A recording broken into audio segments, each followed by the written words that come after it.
So the background is the background and the foreground is the foreground. You're doing a work and you're setting it up and you're thinking about the environment. You're thinking about the way that people use spaces in the environment. And you're thinking about the street, the alleys, and what's in the street and what's in the alleys, and who uses the streets and alleys and what they do in the alleys, and whether they're shitting in the alleys or walking their dogs, or whether the dogs are shitting in the alleys, or whether there's a lot of homeless people around. You're thinking about the issues involved. You're thinking about defund the police. You're thinking about brutalization. You're thinking about, how noisy the cops in your area are and what they actually accomplish. You're thinking about who does what on the streets, who leaves trash on the streets and who leaves items on the streets for the homeless people to pick up. How the homeless people pick up those items. Are they given the items, or do they just leave them out like draws, like, well, here's my leftovers and you can have them because I'm not interested in them anymore, or whatever it is. Or maybe it's something that they do out of the kindness of their heart, but they do it in a certain way. And then you look around and you figure out like who's oblivious and who does what and who's angry, and you get to know the area and you get to know how the streets are used,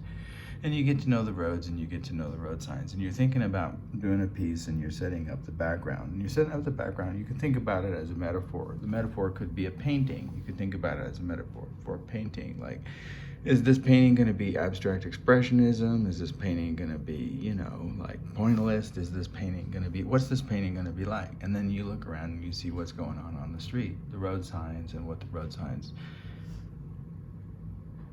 imply and what the road signs infer, and what you can do with a road sign. Like, if you were going to change the road sign, like, what would you cross out here? Would you cross out the work? Would you cross out the road? Or would you cross out the ahead? Would you cross out the road and work ahead? And then if you were working ahead, and then that's metaphor. Well, it's an idiom, but you can think about it as a metaphor for something else. So working ahead means what? Well, you prepare the space. You get to know the people. You get to know who does what. You get to know who's angry. You get to know who's conversive. You get to know who puts their head down when they walk by your house. You get to know who puts their head up when you walk by your house. You get to know who lets their dog pee on your fence. You get to know who's angry. You get to know who's privileged. You get to know who's coy. You get to know who's discursive. And you're looking for discursive people because, the discourse that you put into the event, well, that's where it's going to go. And the rest could be just an excuse. You could begin with the idea of a sign. You've got a sign. So how are you going to use the sign? So what does the sign mean? So, like, what are the rights around the sign? Like, is anybody going to take this sign? Or are they going to leave it alone? Or are they going to read things as a sign? How are they going to read things?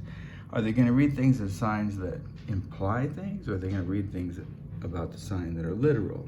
And like, who's literal? So you start thinking about who's literal, who can work in spaces of symbols, who can interpret irony, who can't. Like, how's this going to play out? Like, how dry is your sense of humor going to be when you do this work? And you do the work ahead. So the work ahead is you figure out what the work's going to be about. Well, this young man named Otenio, he was just killed by the cops, and the justification for it is, it's the same justification, right? He had these psychiatric issues, and there was a crisis, right? And so everybody got scared, and so all these cops brutalized this poor guy named Otenio, right? And this is part of what you do. This is the work that you do.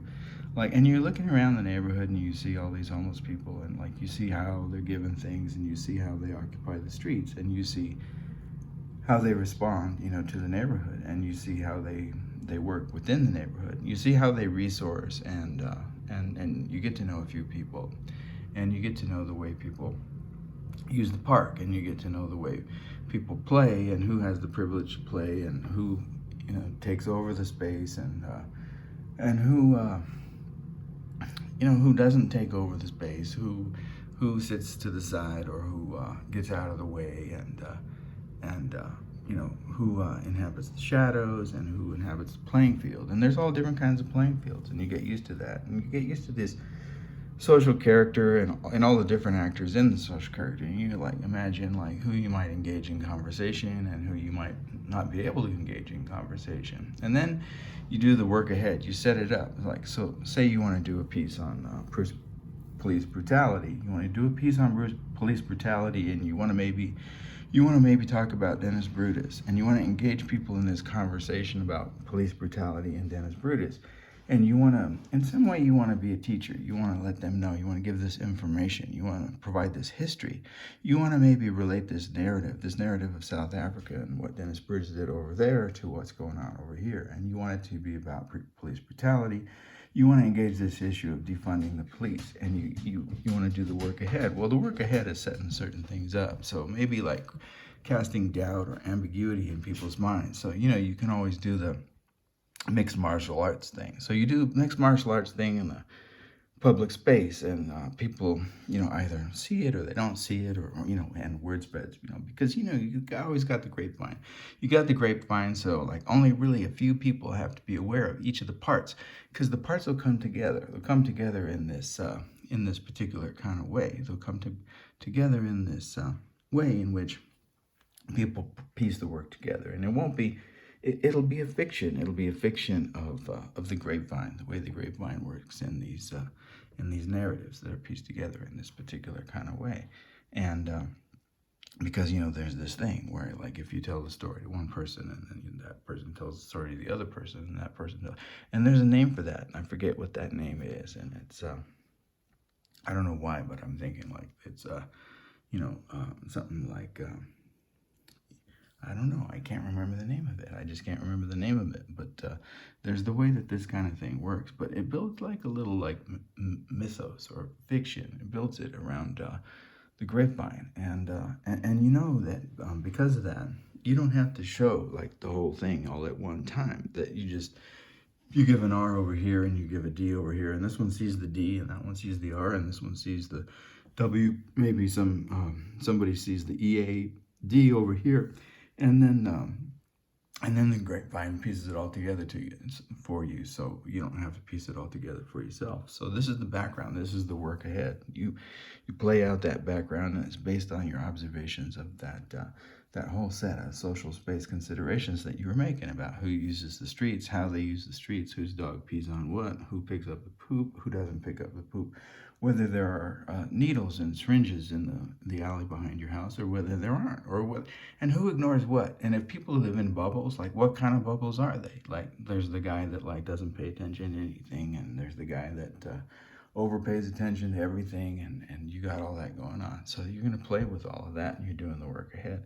So you can always do the mixed martial arts thing, and then people are either interested in that, or fascinated in that, or find it scary and intimidating, and then you can play out like what people's fears of crazy folks are. So you can play that out in certain ways. You can like let people know certain things. You can give them a W, you can give them a K. You can talk about the fact that you've been brutalized by the police, because brutalization is one of the words that you want to use. You want to use the word brutalization because it's used in this article on aCiPhtTh, right? It's used in this article on aCiPhtTh, who the police brutalized, right? Because that's what they do. That's what they do to us. That's what they perform. That's the work that they perform. That's the violence that they perform. And this brutalization, this sadistic brutalization is, one of the reasons for defunding the police. And that's one of the issues that we're engaged in, and that's what we're trying to do, the work here. That's the work that we're trying to do. We're trying to get toward that work. So you're setting up this piece.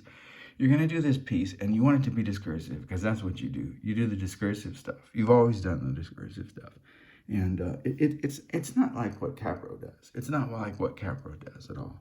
And it's not like what Yoko Ono does. It's not like that at all. It's more like maybe what Yoko Ono does than just what Capro does. But there's this logic to it, and you want to engage people, and you want to engage their ability to communicate within these systems of logic. But you also want to set these traps. You want to set these traps. They're not really traps, but they're invitations to participate in the work. And they're kind of traps in a way because, you set it up in a way that, is going to work for you. It's going to work for you because, you understand the people, because you've done the work ahead. You've worked ahead, and you've investigated who the people are and how they act, and you know the mindset, and like the range, the range of stuff. So like if you put up a sign and the sign says defund the police, you're already anticipating that some people are going to get mad, or how they're going to get mad, or whether they're going to leave the sign up, or whether they're going to steal the sign. So if they steal the sign, but they support the police, and your sign says defund the police, then you've got a certain kind of irony, right? And then you're going to play that out. You're going to play that out. But you're going to need a space of time to play it in. So you got to figure out how you're going to be there on the street. What's your excuse for being on the street? Well, say you have a sign. Say you have a sign on the street, and someone stole your sign. Well, you can ask people that walk by, like, did you see anyone steal my sign? You can steal anyone's sign, and then they'll say, well, what was the sign? And you're standing in front of this sign, and maybe it says work ahead, and maybe that's a metaphor. Maybe that's a metaphor for the work ahead of defunding the police. Maybe that's a metaphor for the work that you're doing right there, and you've done the work ahead, and you've prepared the ground. Now, one of the ways that you can prepare the ground is you act out the situation. You give people enough reason to doubt who you might be.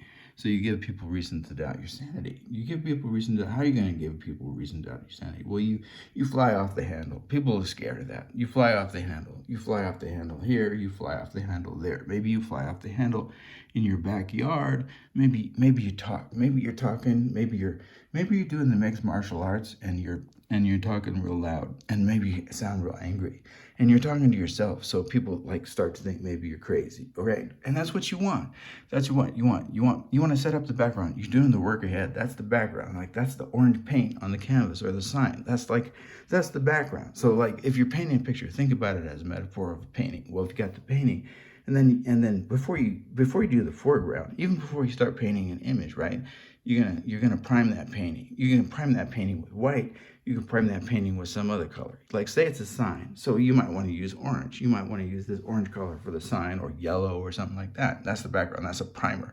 So you can think about the work that you're doing ahead of the piece as the work ahead, because you've got this sign, and that's what you're playing with, and that's the context. That's what's readily available, because that's actually what's physically available in your environment on that day that you're going to do the piece about Otenio and the fact that he was brutalized by the police. And you want to use that word brutalized. You want to put that word in there somehow. So when you're talking and you're engaging in the conversation and you're doing the discourse with everybody, that you make sure that that word brutalization comes in there. And it can come in subtle ways, because it's there in the work, the name of your teacher. It's there in Dennis Brutus's name too, right? Brutus from the Latin, brutal, Brutus, brute, animal.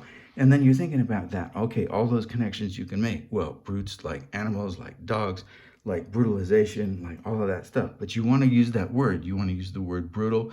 And you may be thinking about Dennis Brutus. Now, you might not know Dennis Brutus. Well, we have to talk about that. Then you put that into the discourse. That becomes part of the teaching. You work that.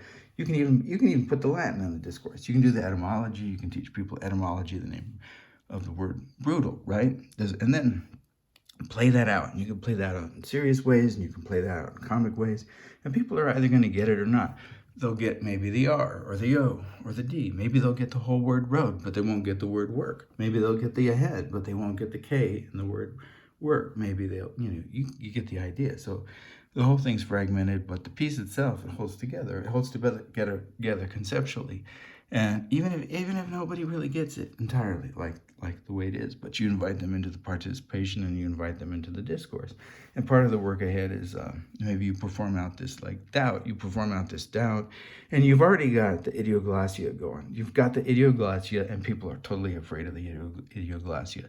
And that's how you speak to your dog. So you just don't even have to worry about that thing, because you already know that most of the people are going to think you're crazy just because of the idioglossia.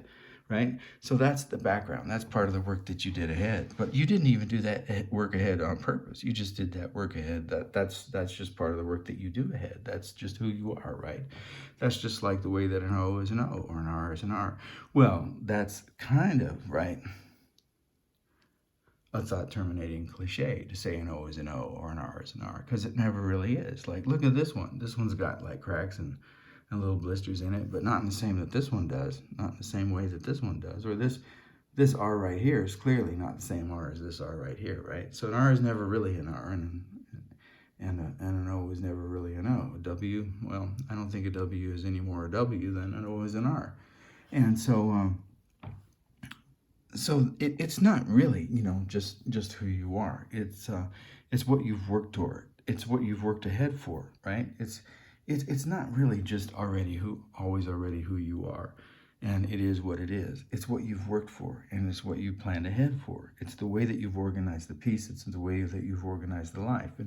And you've organized your life this way because this is what's important to you, and this is the work ahead, and this is the work that you're trying to do to change things, and this is what you've always done, and you've always been interested in individuals' displacement, and you've always been interested in ways of changing that. And you've always been interested in certain kinds of strategies of challenge and change, and you've always worked in one way or another with irony. So that work ahead that you did, and that work that you've worked toward, is never just what it is. It is what it is, but it's always the same. It's always similar to the way that this O is different from this O. And if you put it in a different context, and if I could take this O and I could move it, if I could move it over here to this environment, it'd still be a different O, even though in some ways it's still the same O. But all of that becomes part of the work ahead too, thinking about those things, and the discourses around issues of conceptualizations of identity and change and challenge and context, because context is important. So you're doing the work ahead, and you're playing out this anger, rage, or aggression, and then that casts doubt, and raises issues like, are we going to call the police? Are we going to have to call the police on this guy? Are we going to have to call the police on this mixed martial arts guy doing this stuff in the backyard? Or maybe it's not in the backyard. Maybe it's in the front yard. Maybe you respond to somebody else's madness. Like, you see the madness in someone else. Like, maybe you see like a social issue. You see a social issue and something going on. You see a social issue, or you see a developmental disability. You see a developmental disability in someone, who may not be recognized as being developmentally disabled. Or you see like somebody who's clearly using crystal meth, and you think about, like a way of bringing that into the work. Like, this guy's using crystal meth, and you think about a way of bringing that into the work. And then like you think about, well, who's in their bubble and doesn't see it, and who's out of the bubble and doesn't see it, and what kind of bubbles do you have to be in not to see it, right? And then you're thinking about that and how you bring it into the discourse. And you're thinking about signs, and you're thinking about how you're going to play all of that out.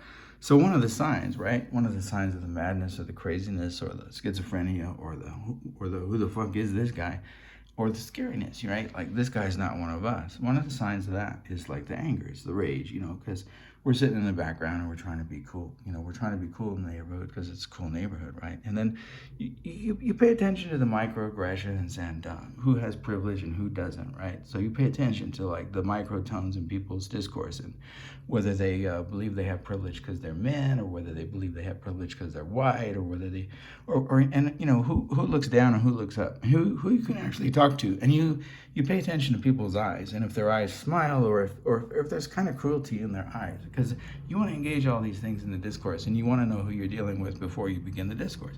So you prepare the ground and you cast this doubt, like, is this guy sane, or is this guy crazy, or what's this guy's background? There are all kinds of ways to do that, because you've done the work ahead. You've done a lot of work. You've been working for decades, so you have a lot ahead of your work, right? You're way ahead because you've been doing this thing for years, right? And in one way or another, like, every piece you do builds on the other pieces. So the work ahead is always like a lot of work that you've done ahead of this work. It's a lot of work that you've done ahead of this work, but you have to prepare the context. You have to prepare the immediate context in people's minds. You have to cast the doubt, like, is this guy crazy? Is this guy, what is this guy doing? Is this guy an artist? So you have to spread it around in different ways, like, right? So open up different systems of interpretations. Like, you can interpret this guy as a performance artist. You can interpret this guy as as a madman. You can interpret this guy as a guy full of rage. You can interpret this guy as you set the ground, you set it up, you set up the work because you're doing the work ahead. And then, like, that's your canvas, like, that's the background, that's the color that you chose. And that's, in this case, let's say it's a sign like this. Well, this is a kind of orange. So you got to have that orange in your toolbox. You paint that rage, maybe you paint it with mixed martial arts. Maybe you paint it with your idioglossia. When I say idioglossia, I don't mean idiolect. I'm talking about idioglossia. Idioglossia is scary for people, right? Like, that's crazy, right? That's crazy. You got to figure that, and you can do it in different ways. You can You can make the idioglossia, big and mean and angry, or you can make the idioglossia just normal, like that's the way you talk, like that's the way you talk to your dogs. And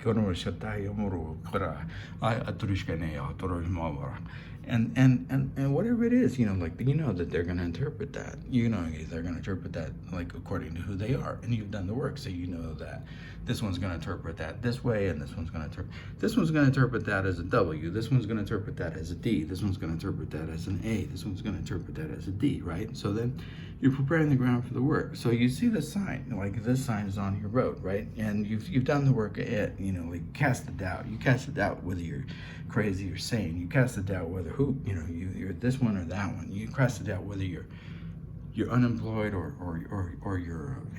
you're a professional artist, or you're an amateur artist but you're employed, or you're whatever you might be, and you're a painter, or you're a performance artist, or you're a teacher, or you used to work in social services, and maybe you did work in social services, maybe you didn't work in social services, maybe you were an artist, or maybe you weren't an artist, or maybe you're a poet, or maybe you're an unpublished poet, or whatever. But you got all of that down. And you cast the doubt, and you put yourself in this social space, right, where you want to imitate, a part of the life of this young man who was murdered by the police and brutalized, and you want to use that word brutalized, and you want that to come into the work, and you see a way of it coming into the work in the relationship between the word brutalized and Dennis Brutus, because you want to also report on Dennis Brutus in a certain way and become a teacher and give that information. So you got that going, and you got and you already cast the doubt. You did that in a variety of ways. You did that with the mixed martial arts. You did that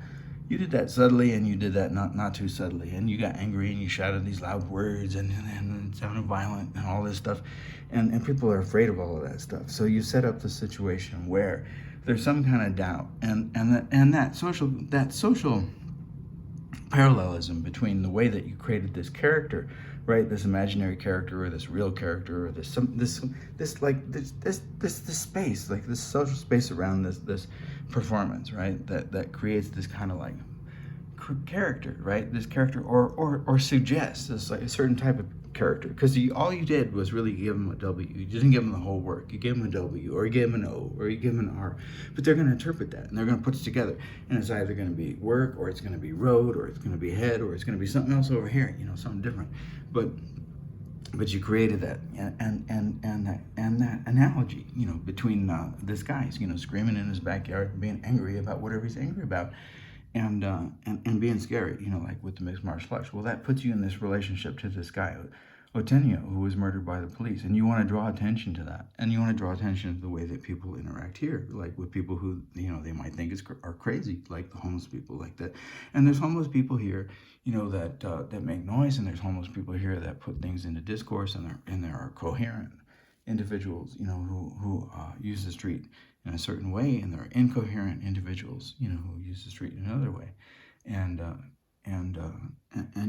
you get that, and you know that, and they're different relationships, right? They're different relationships to these people and how people perceive them, whether they think of all individuals who are homeless, right, as this kind of condition of the noun, the homeless, the noun, or whether they could think of it as adjectival. Well, these people happen to be homeless right now, and if we had more social services, we could do something about it. And that's what defunding the police is all about, right? Instead of arresting people and killing everybody, then we take care of the business in other ways. We use that money. We rechannel that money. We rechannel that money from killing people and putting people in jail. Killing people, brutalizing people, and putting them in jail. And you want to use that word. You want to use that word brutalization to what? Support. You want to use that word too, support, resources, where you change the route of the resources. So you're changing the route of the resources, like the road ahead. You have to worry about the road ahead.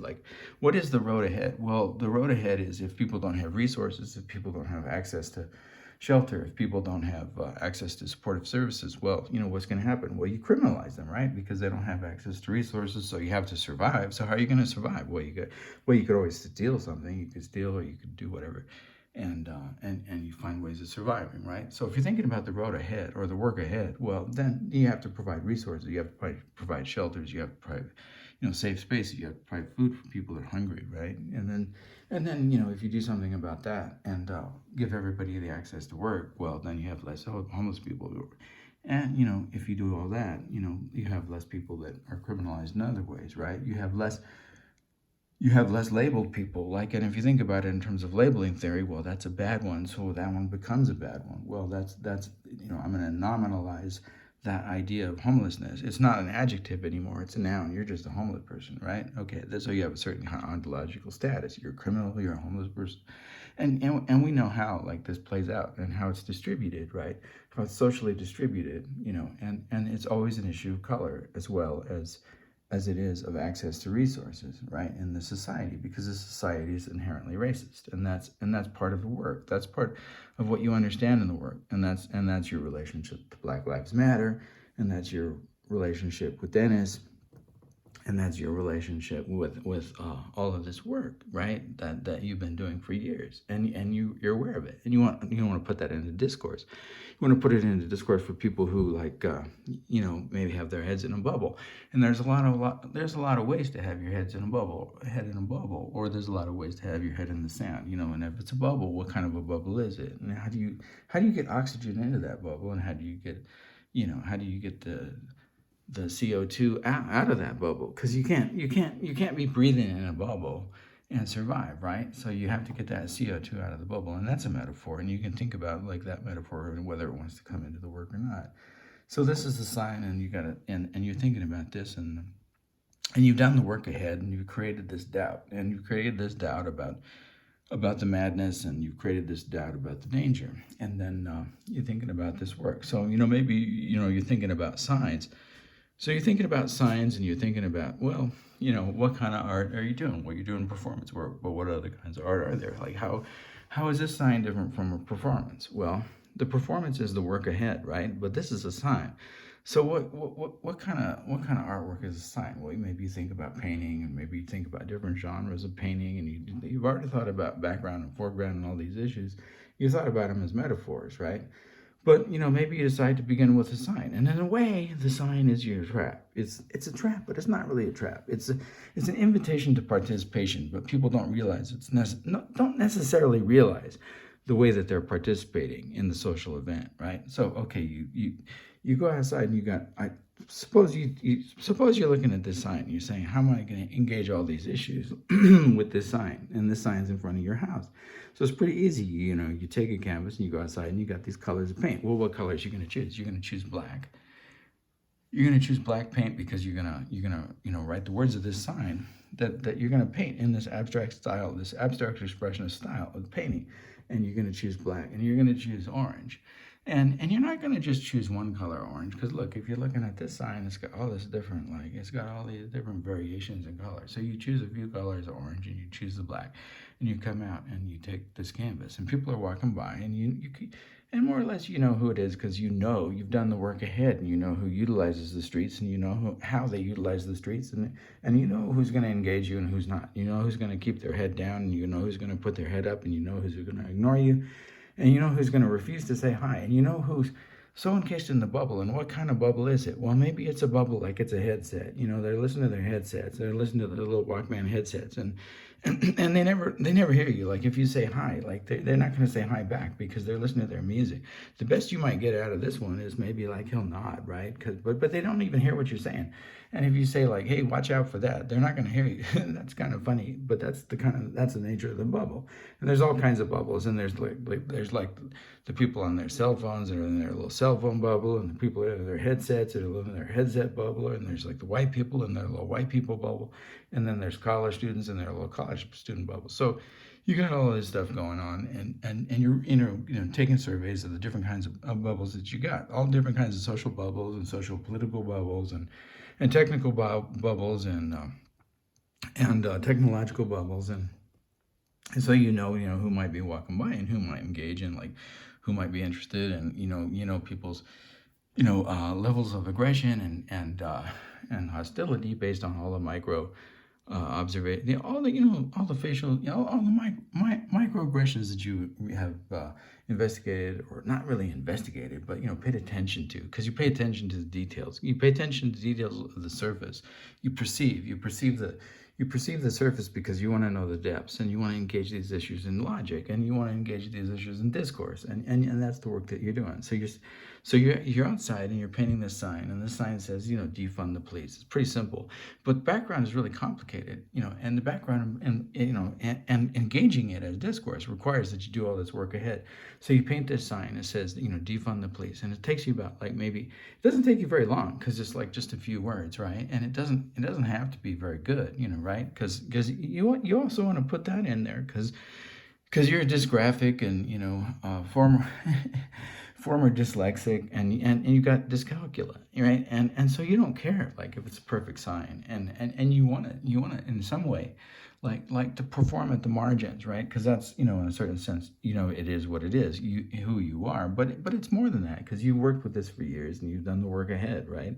So you put the dysgraphia and all of this stuff in that space of marginalization, and you've talked about the way that it marginalizes you and the way that it marginalizes you and puts you in these categories, right? These categories that belong to, sorting mechanisms such as the school-to-prison pipeline. And this is all about the school-to-prison pipeline.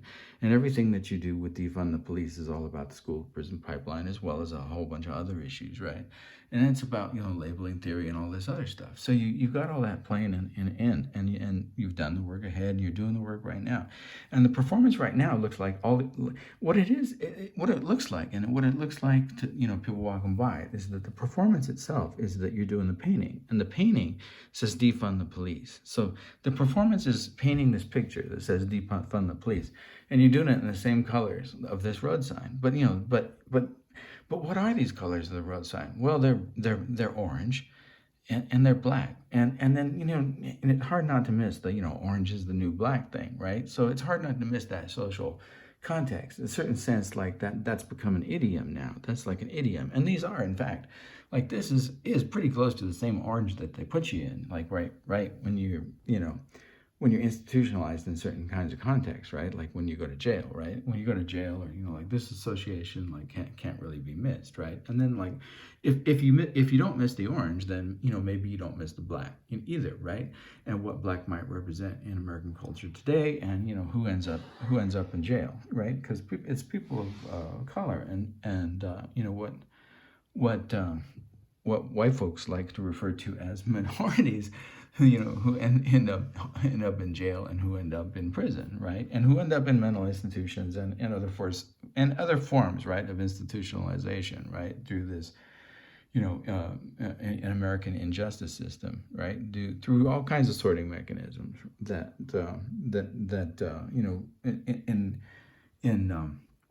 in profound ways, in profound social ways, relate to our exploration of the school-to-prison pipeline. All right, so you're doing this work, and what the performance looks like right now is it looks like the performance is that you're painting this picture. You're painting this picture, and that's the performance, right?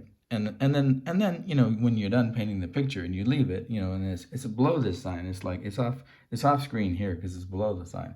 But it says, and then you look back. You're done painting the picture and you look back and you're like looking at it. It says road work ahead, and then below that on your canvas in this abstract expressionist way, it says defund the police. And then it's like, well, how's that? That's work ahead, right? That's work ahead. Defund the police. So then you face the sign, or you vandalize the sign. You cross out the word, road, because it doesn't fit. It doesn't fit your discourse. Work ahead is defund the police. The work ahead is not road work. Well, could be if the road is, kind of metaphor, path, a path, the path ahead. The road ahead is to defund the police. But you don't want to confuse anybody with, too many mixed metaphors. So you cross out the word road. Well, that's great because that's also an act of vandalism, right? And then so defund the police and the relationship to this act of vandalism is very interesting, right? But but you're using acrylic paint, right, for all kinds of reasons, because it's better for the environment, because it's non-toxic. You don't want anybody touching get sick. If it rains and washes off and it's in the grass, it's not going to hurt anybody. It's not going to hurt any of the animals. It's not going to hurt any people. And you're using acrylic paint for a lot of reasons. But one of the things that's great about it is you can always erase, what you've done. You can always change it. You can always change it back when you're done with the work. So you haven't really vandalized the piece. If you decide not to vandalize the work, you can leave it vandalized if you want, or you can do whatever you want. But you have all kinds of options. If you used a different kind of paint, you might not have as many options, but you use the acrylic paint. So what you've done is you crossed out the word road, and you left the word work, and you left the word ahead, and then below that you have right here off camera, you have, or not off camera but off screen, because this is still part of the camera system, but it's not part of our cinematic representation. So far as the cinematic representation is a desktop exorcist, right? So okay, so here down here, what you have is you have this painting, this abstract expressionist style painting, like that says defund the police. But the work isn't the painting. The work is the performance of painting the painting, and then what happens afterwards. And because you've done the work, you kind of have some anticipation of like what might happen to this work and how it might play out. So it turns out that like what happens to this painting is like 10 minutes after you paint it and leave it there, go back inside your house, it disappears. Well, somebody steals it, which makes for a really interesting discourse, right? Because what you have is you have a painting that says defund the police, that presumably is property, and you placed it outside your house and someone stole it. So why did they steal it? Did they steal it because they were sign thieves, or did they steal it because they support the idea of a funded police department, and they don't like the idea of reallocating all those resources and money, right, to social programs that, you know, like help the homeless people and challenge things like the school to prison pipeline? They don't like that idea because they're basically what? Well, that's conservative, and they see themselves as on the side of law and order. Well, you've got a lot of irony there, right? Because they stole your sign. They stole your sign, but they support the police. So what does that mean? So you have the opportunity now to play all of that out. You're going to play all of that out because they stole the sign. Well, that was the trap.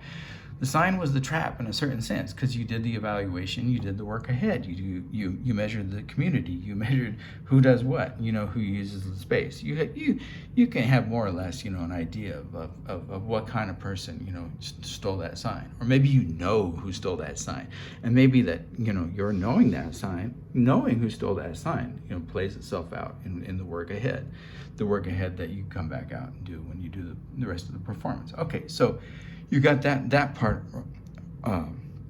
You got that part already established, and you've done the first part of the performance, and you did the background work for it. You set up like this doubt, and like with these performances of anger and aggression and all different kinds of verbalization that falls outside the social norm, that puts you in this relationship to Otenio, right? Because you want to have a relationship to Otenio. You want to have a relationship of doubt in people's minds, and I make this, you know, suggestion that, you know, is this guy crazy or is this guy sane? Because if anybody does call the police, right? If anybody does call the police in this Karen or non-Karen kind of way, you know, Karen or non-Karen, you know, whether it's there's a crazy man outside my house, or there's a crazy man outside his house, or there's this frightening guy outside his Dallas doing the mixed martial arts and yelling at people, and he's got these, you know, scary res dogs, you know, and they're not even real, like,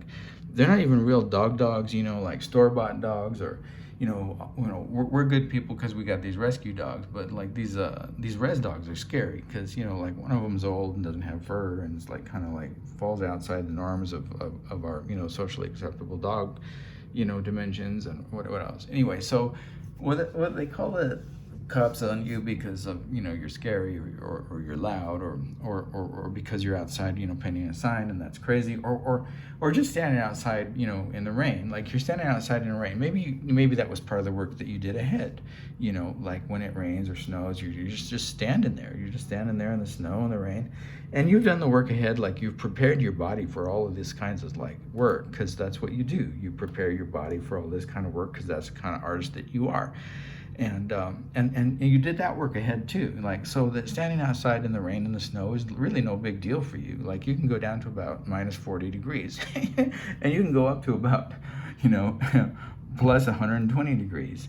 And this isn't really a problem for you, but this might seem like a problem for everybody else because they didn't do the work ahead. They didn't prepare their body. They haven't like subjected themselves to all that stuff. So that when they're looking at you standing in the pouring snow, pouring rain, or hail, or whatever, and, you know, like just standing there with your face in the snow, you know, then maybe they think, well, this guy, maybe he's a little off. Maybe this guy's a little crazy. Maybe this guy, you know, we may have to call the police on this guy, right? We may have to do the Karen. We may have to do the Karen and call the police on this guy because he seems a little off and crazy, and we don't want these off and crazy people in our neighborhood. Or maybe we have to put up with it insofar as they're homeless and wandering around in the back alley, but we certainly don't have to put up with it insofar as this guy's a homeowner, right? Or whatever it is. So you cast this doubt, you like place this idea in people's minds by putting an A over here, putting a K over there, putting an A over there, or you get, and then they piece it together in any way they like. And all right, so then you got this situation where your sign is now gone, which was a painting, right? This abstract expressionist style painting, which isn't the style that you use anymore, but this is the style that you've chosen to do this particular piece for whatever reason, right?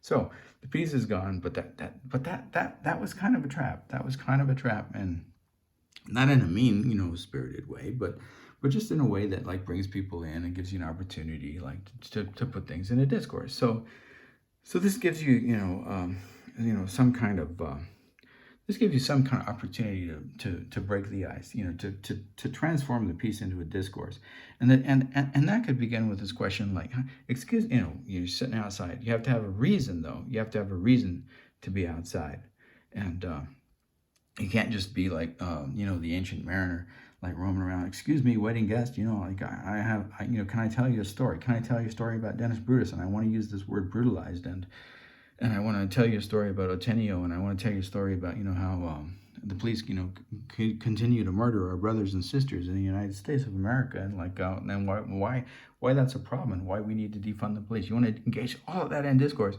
but you don't want to be the ancient mariner, so you need an excuse to be outside. But you can open up with this. You can open up with, excuse me, you didn't happen to see who stole my sign?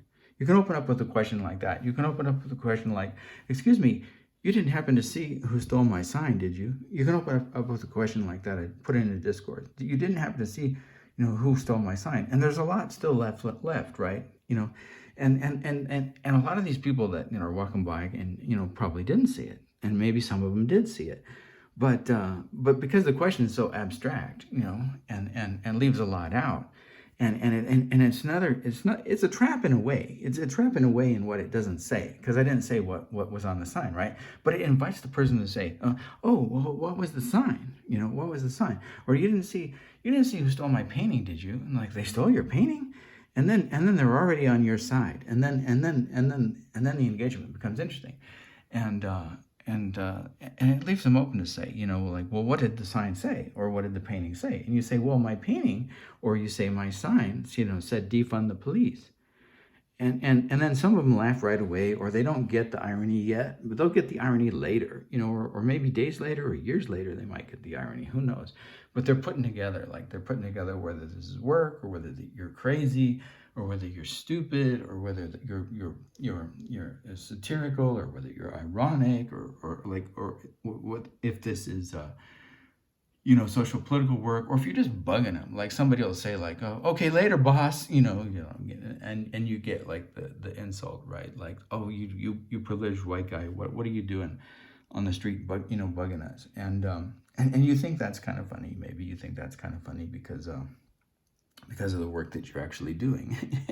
but whatever response you get, sometimes you get like this engagement, okay, what was on the sign? You say, and you say, well, this is the sign. It said, it said defund the police, and I had it out there for 10 minutes, and then it got stolen. And then maybe you engage it in a different way, and you say, well, I'm asking people because I don't know what to do to get my sign back. So do you think I should call the police? Do you think I should call the police and tell them that my sign was stolen? And some people get the irony right away, and they'll laugh, and some people don't. And they'll say, well, this is a conundrum. Do you call the police? But then maybe you'll get in trouble. And you can engage this at different levels, because people will understand, like in different, on different levels, how this might anger the police. Like if you call the police and tell them my sign that says defund the police was stolen, can you help me get it back? Well, do the police just help you because you're doing the same kind of work that they're doing, like brutalizing American citizens? Well, if you're brutalizing American citizens, we'll come right out, right? But if your work says defund the police and it was stolen, then fuck you, right? But, maybe, or maybe they get violent, and you can put that into discourse too, right? You can say, well, I'd like to get my painting back, but on the other hand, like if I call the police, maybe they'll misinterpret. You can use different levels of irony, and you can use different levels of sarcasm, and you can, and you play it all out really dry, right? You have to play everything really dry so that there's like doubt and ambiguity in people's minds. So you engage all these issues in this way. Do you think I should call the police? Or do you think maybe they'll misinterpret, the call and come, and brutalize me? Because you want to use this word brutalize, and you want to put it in different contexts, and you want to like tie it into the information like that you're giving them as well, and the history and the social backgrounds and the work that you've done with your teacher. And so you want to tie it into you want to tie the etymology of that word into the name, Dennis Brutus, and you got to do that in some way, in shape or form. And there's all different kinds of levels of discourse that you can engage in doing this. But you need some time. You need some time to be able to do this. And so that means you need to be on the street. You need to be on the street outside, and you have to have some excuse for doing that. So one of the excuses for doing that can be that you're disassembling this sign, because the sign is like set up on your street. The sign is set up on your street and has this little apparatus. This is a lot like a canvas. It really not a canvas, but it's a lot like a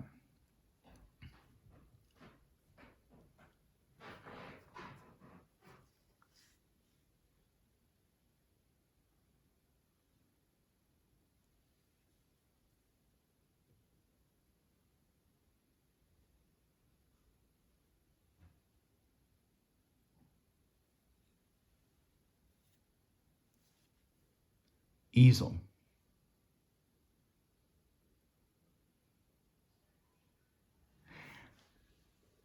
And this is your easel of time. This is your easel of time. This is because you need time. You need time to put things in discourse, right? You need the part of this the part of this sign that is really a lot like an easel isn't represented in this particular image. It exists off screen down here. The way that the sign stands up, right? It's like when you put your painting on an easel, right? And you're doing the work, then the easel is holding like the canvas in the space in which you're doing the work.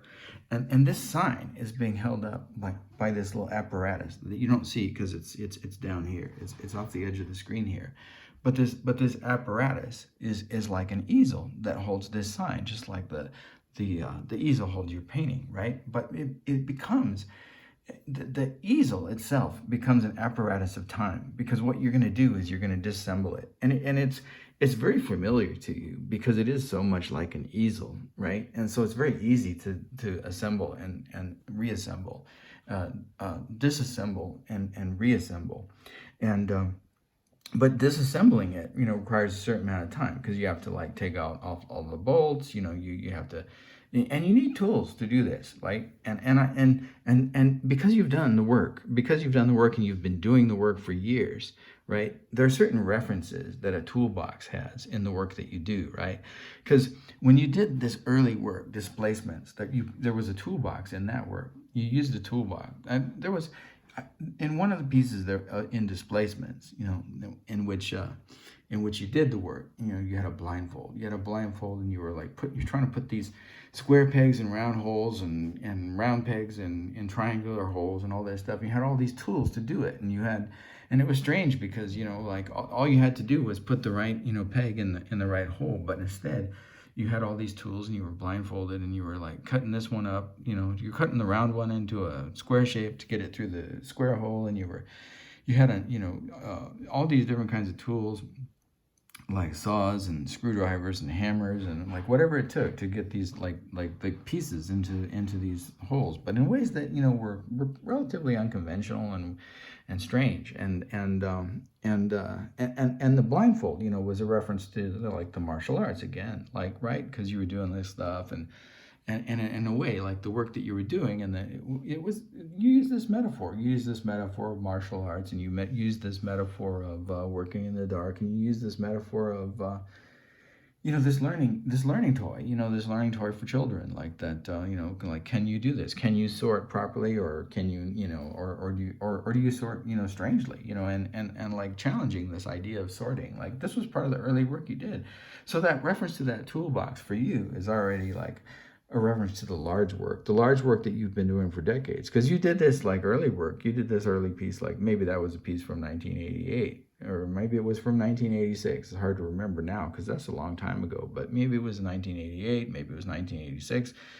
But you're already thinking about this piece that you're doing now in relationship with the new toolbox you have and the tools that it takes to do this. Now, in this case, like you're not trying to really put, square pegs in round holes, or round pegs in square holes, or triangular pegs in rectangular holes. But what you're trying to do is disassemble this. And you're disassembling the apparatus that's not visible here, that looks more or less like an easel. It's like an easel, right, for this roadwork ahead sign, and this easel that you're disassembling it.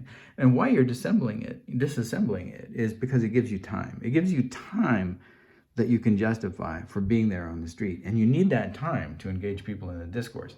To give this one an R, to give this one a D, to give this one an O, to give this one a K. So they can put it all together and they can understand what the work ahead is. And they can understand what the work ahead is in terms of this sign, right, that disappeared. And the irony of the disappearance of this sign, because who would steal a sign that says defund the police? Well, if you steal a sign, you're a criminal, right? It's really not, that you're a criminal, but it's a criminal act. It's a criminal act if you think about it as an adjective. But if you want to think about it as a noun, and that tends to be the way that conservatives think about it, right? That's labeling theory right there. Well, this is a bad one. This is a homeless one. This is a criminal. This is a murderer. These are not descriptive adjectives, describing act that this person performed, right? But these become labels that ontologize this individual. So let's ontologize this individual who stole the sign, right? This is a thief. This is a sign thief. This is someone who breaks the law. This is a criminal. Well, it's interesting that the motivation for the criminality, right, is to fund the police or not to defund the police. So that's an irony right there because it's a contradiction. That's an irony right there because it's a contradiction. So you can put that into the play. You can put that into play and suggest it and then see how people react. And some people will react and say, well, there's a lot of worse things to do than steal a silly sign, right? And there'll be some people that laugh and go, this is really a problem. And there'll be some people that you can engage in the discourse in a significant and meaningful way. And there'll be some people that just get pissed off and call you boss and walk away, right? And I didn't really intend that rhyme, but it's kind of cool, and let's leave it at that because we have a closing couplet.